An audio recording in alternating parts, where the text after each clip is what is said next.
Ito naman, ito ay ang aking rubber tree. So, maghilamon lang ako. Hilamon. Tapos, may mga tumubo na dito na mga sunflower na yung pinatubo ko. Ito nga, ito na. O, meron na nga eh.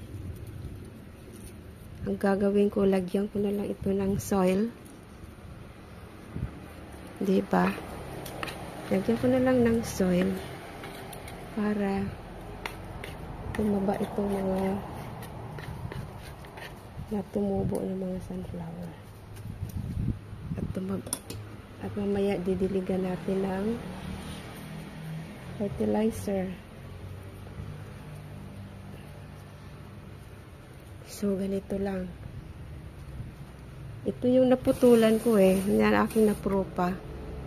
Ayan. So, meron lang siyang 2 tubo. Dito, tsaka dito. Lagyan ko na lang ng soil.